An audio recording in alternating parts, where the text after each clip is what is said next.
What's up, everyone? Today is the new release of 2025 TOPPS Heritage, and in today's video, we're going to do a product analysis. So we're going to look at the value sheet in order to give you all more information to get the most out of your money when buying this product. We'll look at what you can expect in terms of new cards and what people are chasing, and then we'll wrap it up with a checklist team distribution.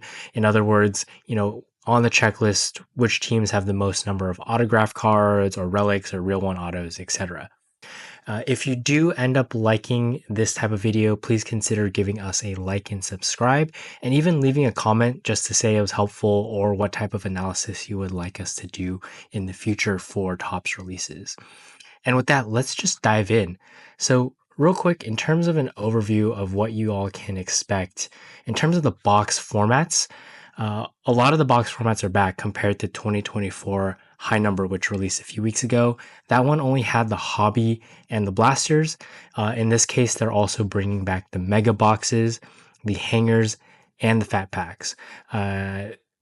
The retail boxes are priced as you would normally expect, and the hobby has gone up to 120 compared to High Number, which came out at 100, although increased quite a bit from reseller prices. So definitely a lower barrier of entry in terms of buying product. But we'll get into what that looks like in terms of the odds. Next, let's take a look at what are the new cards and what folks might be chasing. One of the really cool things about 2025 Heritage is that it is based on the 1976 style cards. And this is really big for the US because this is the bicentennial year. So if you are into history or US history, 1776, July 4th, Declaration of Independence. And so this set, and hopefully High Number when it releases later this year, will continue to celebrate this milestone. And so they are bringing a lot of inserts and a lot of new cards sort of related to this theme of the bicentennial. And so first up, in terms of a new card that we're going to see on the base, is the bicentennial parallel. These are going to be numbered cards, I believe, and we see an example here of a Shohei of what that is going to look like. Next up, continuing in that theme, there's going to be a number of 1976 like holographic parallels. And so here we've got one of the Nolan Ryan where they do a more modern take of the 1976 design. And so there's a bunch of different inserts that have this 1976 theme that are new. Not going to go into all of them, but there's quite a few there. Next up, on the Chrome side of things, this year will be the first time they're doing Chrome autographs. It's a very small checklist. Skeens is one of them, as we see here. So that is going to be a chase card, I believe. I think it's going to be a pretty big chase for a lot of folks, especially with the small checklist. And it should be pretty fun for whoever ends up pulling those cards, because this is traditionally known for the real one autos. So I'm pretty excited to see what these are going to look like on Chrome, and would love to pull them myself. Probably not going to happen, but would still be pretty cool. Next up, we have got, again, bicentennial theme. So there's a new one, bicentennial auto relic. And so here we've got one of George Brett. It looks pretty cool, right? We got that US theme with the flag, got the game used memorabilia, and then I hope it looks like on-card auto. So I think this is going to be a very cool card that people are going to chase. It's very different from what we've seen in the past. I think it's cool. Different from the Clubhouse collection relics, which are a very nice looking card in my opinion. And so another chase card that you can look forward to in this set. Next up, we have got another relic, and this is the dual player MLB collection relic. And so they're going to do two relics for two players on the same team, I believe. And so there's a few of these that are also going to be chase cards within this set. And then another one that I didn't show on the list, I'm just going to call out at the very end here, are notable Americans. So again, going off that 1776 bicentennial, celebration here on the 1976.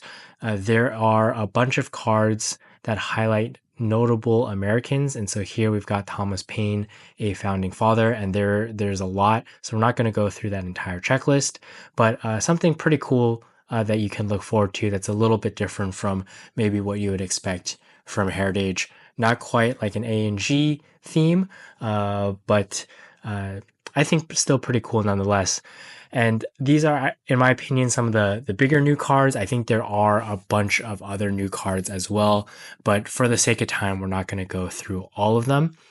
And so with that, we'll take a quick look at some of the key rookies, and then we'll go into the value sheet. So, every set, we're always hunting for rookies.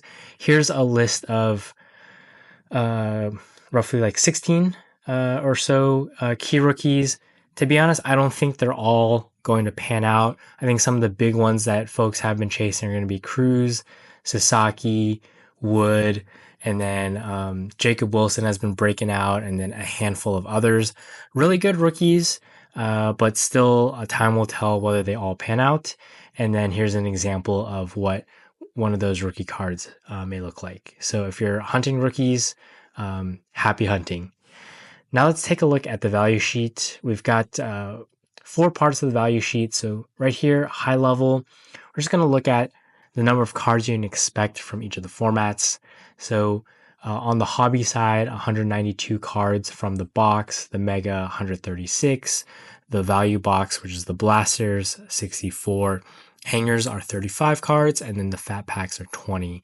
In terms of the price per card, or the cost per card, fat packs come in at the cheapest. The other retail formats are pretty similar, not terribly different, and then the hobbies coming in at the most expensive, almost close to double the price. But you've got to remember that there's less guaranteed hits as you sort of go down this ladder of cheaper retail. But if you're just don't have a ton to spend, you're just trying to get a bunch of cards, then maybe you'd want to look at like the fat pack or something else. But now we'll get into the nitty-gritties of the value sheet. All right, so we've got 3 parts to this. So we'll take a quick look at some of the base cards here, the short prints, and then the chrome base. One thing you'll notice on the blacked out, that means that that particular format doesn't have those cards. And so I'm not a fan of this, but as tradition to TOPPS, every format has some of their exclusive cards. And so you see that right off the bat, even with the base, where green borders are only in blasters, red and mega, etc., etc.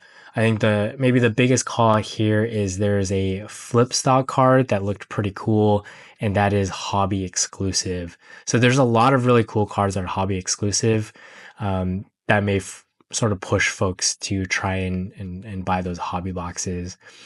Otherwise, if you're looking for some of those parallels that I was talking about, again, like the Bicentennial, hobby is going to come in the cheapest if you're trying to hit one of those. But the megas aren't too bad on that. And then we're seeing a pretty similar trend too with the short prints as with the base. And then when it comes to the chrome cards, again, hobby is on the cheapest, and then megas, and then surprisingly, fat packs do pretty well on the chrome if you're trying to chase after chrome. And this is also the case for the chrome autos, which I was surprised about, and we'll get to in a moment. I'm not going to spend too much time on going through like every single cell, so feel free to pause, take a screenshot if it's helpful. Now let's take a look at the high number short print for the chrome. Again, similar theme as what we just saw for the base. And then below that, we have a bunch of these like different inserts. Mostly what we're going to find here is I think it was the hangers, or not the hangers, I apologize. The blasters that do especially well. And so you see a lot more green there towards the bottom. So the blasters seem to be pretty good with these hangers. To be honest, I don't know how much value some of these cards are going to retain. So don't know if you're chasing those particular types of inserts, blasters are probably the way to go. Otherwise, the other retail formats like hangers and fat packs seem the way to go. Mega's most expensive, followed by hobby. And then in the last piece here, I think the one that I'm most excited about, probably what you're looking for, are the traditional chase cards. So the real ones, the clubhouse collections, and then maybe some of the auto relics.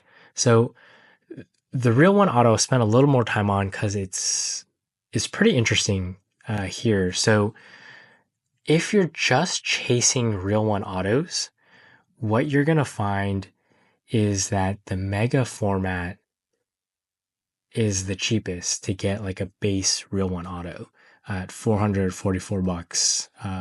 Your average spend in order to hit a real one auto. So that's even cheaper than on a hobby box, which I was surprised by. But the kicker is that the megas are by far the most expensive to try and hit a real one special edition. That's what they call it in the odds sheet. That is the red ink, so numbered to out of 76. And in this case, that's where the hobby shines, and it's by far the cheapest. And then it's the hangers, or not the hangers. Keep saying hangers. Then it's the blasters. So very interesting here. Depending on what you're chasing, you may want to go for the megas if you don't care about red ink, or blasters may be the way to go. Not too much more than the hobbies. So and you you get a better shot at some of those inserts we had looked at earlier. So yeah, something to think about as you're buying the product. And then numbers don't look too great for the hangers and the fat packs, but not too crazy. The one call out is that there are some pretty cool hobby exclusive cards. Again, the odds are insane, and you'll see like the price right, 100K to hit a dual real one auto, a million, 1.2 mil to hit a real one triple autograph. So if you're chasing those, hobby is the way to go. Personally, I would probably just buy into a break to increase your odds. Cases are 12 hobby boxes, so that might be the way to go if you're trying to do a chase there. Otherwise, we'll skip ahead to the chrome autographs, and this is what I was talking about earlier. Hobby is the cheapest on the chrome autos, pretty much across the board. But then what I was surprised by was that the next cheapest that is the fat packs. And so this is, I think, where the fat packs really shine are on the chrome cards, chrome base, chrome autos. Again, more expensive than hobby, but not like a ton more. Like when you're looking at the superfractor, it's almost the same, and then definitely cheaper than the other retail formats. So again, something to think about. Like on the whole, the odds on the fat pack are not great, but for whatever reason, if you're chasing chrome, could be the format for you, right there. The other ones, not so much. Personally, I'm not a huge chrome fan on Heritage, so I'm probably not going to go with fat packs. Might just buy one to rip on the channel just so you all can see it. But otherwise, I'm most likely going to stick with blasters, and then maybe hobby. I don't like the 120 price. If it goes down in the future, I'd probably go hobby. But those are just my thoughts there, right there. And then you can see on the clubhouse relics as well. I think it's again mostly hobby. There's a lot of exclusive stuff here, and then the best bang for your buck on some of these. It's pretty even on the clubhouse auto across retail after hobby. Some a little bit less. Again, fat packs doing well there. But then on just the relic side, pretty significant drop off here with with the blasters. The blasters doing the best on just the base clubhouse relic, and then the when we go down to the bottom of the list, some more hobby exclusive stuff, and then yeah, hobby doing the best for the most part. And then the rest of the formats are pretty similar. But again, I'd pause, take a screenshot. They definitely did the odds in a way where if you want to chase everything, you pretty much have to buy every format. But it's looking sort of like a hobby blaster, and then mega if you only care about real ones, and then fat packs if you care about chrome. And then the hangers are just weird. Like I usually think hangers provide the best value on retail, but they're sort of in between like everything. So like if you just want everything with like pretty mediocre odds, they seem the way to go. Whereas TOPPS seem to stack the odds all over the place for the other formats. And then real quick, I completely forgot, but if you look at this, there's multiple mega box, value box, and then hangers with SC and EA. I believe SC means that they're distributed directly from like TOPPS or Fanatics, and then EA is retail, so like Target, Walmart. The thing is for the hangers, I don't think I've seen those on TOPPS or Fanatics, so I'm not entirely sure how that works out. But yeah, just trying to do the best I can with what they've given with the odds and the checklist. All right, now let's take a look at the team breakdown by card type. So for relics, so this is all relics, including relics with autos, the new bicentennial relics, clubhouse, etc. Your top teams are going to be the Yankees with 17 relics, followed by the Phillies and Padres with 14, the Braves with 12, and then a handful of teams with 11, 10, 9, and then it drops down. Now, why these distributions are important are because if you buy into breaks, for example, you want to know if you're going to be able to get some of the hits, like the guaranteed relic or auto hit from a case. You want to be able to increase your odds. So if you PC a particular team, this will help you decide if you actually want to buy into the break. For example, if your team doesn't have a lot of relics or autos, it may not be worth it for you. And you can also find undervalued teams in breaks. Now let's go on to all autos. So in terms of all autos, the Orioles come out on top with 16 autographs, followed by the Reds and the Yankees. So Yankees again in the top two here with the relics and the autos. Then the Twins and the Brewers sort of pop up here. So we got 12, 11, and then a handful of teams with 10 and 9 autos. And then there's a drop off. One thing I should call out that I didn't in the last when we were looking at the relics is non-MLB. So I did label non-MLB. These would be notable American like cut signatures or celebrities. So they are on the checklist.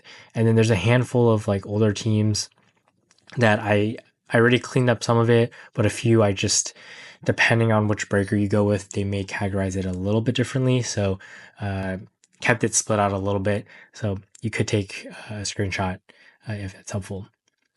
Next up, we've got relics with autos. So something like the clubhouse collection autos or the bicentennial relic autos. Royals and Phillies have the most, 5 each, followed by a lot of teams with 4. Orioles, Reds, Angels, Brewers, etc. And then there's a drop off, and then quite a few teams don't have any. So these are definitely a rarer bunch if you're going to chase these. One thing I forgot to call out is the reason you can find undervalued teams on breaks is that they typically will overprice on teams that have rookies that folks are chasing. So overall odds on the checklist may not be that great for that particular team, but because they have someone like a Sasaki or James Wood, in my opinion, overpriced for your expected return. Of course, if you hit one of them, you can price out for a lot, but the odds are already against you, and then they're even more against you. And then because of that, you can usually find a team that's undervalued and try and get some hits that way. Next up, I think the ones that I chase after, real one autos. So in this case, Reds have the most, followed by the Yankees. So 8, 7, then Twins and Rangers at 6, followed by the Orioles at 5, and then a bunch of teams with 4, then 3, 2, and then sadly 1. Next up, another traditional chase card, the Clubhouse Relics. Braves with the most at 5, followed by the Phillies and the Padres at 4, and then almost all the other teams have 3, and then a handful with 2 and 1. And then last up, the Clubhouse Autos. So Orioles and Yankees with 4 each, followed by the Reds with 3, tons of teams with 3, 2, or none. So that is it for our overview. If you stuck it out to the very end, thank you so much for listening to all this. Overall, my take is I think this will be a very fun set because of the bicentennial theme. I think a lot of the new cards, at least on the chase side, like the Chrome autographs and the bicentennial relic autos, are super sick and probably worth a little bit of a chase if you've got the budget for it. Otherwise, some things like the notable Americans are pretty cool, but I don't think those cards will retain value. But still cool for the theme. But the cut signatures for them could be super, super sweet. In terms of value, hobby, if you can afford it, probably the best bang for your buck overall. Then if you're chasing traditional chases like Clubhouse and real ones, probably the blasters, maybe the mega if you don't care about red ink, and for whatever reason the chrome, the fat packs do really well in retail, and then hanger is just decent odds on everything, but doesn't seem to stand out on anything. So with that, really appreciate you all watching. Again, if you enjoyed this or if it's helpful, please consider giving a like and subscribe. Otherwise, happy ripping and good luck on your 2025 Topps Heritage rips, and we'll see you in the next video.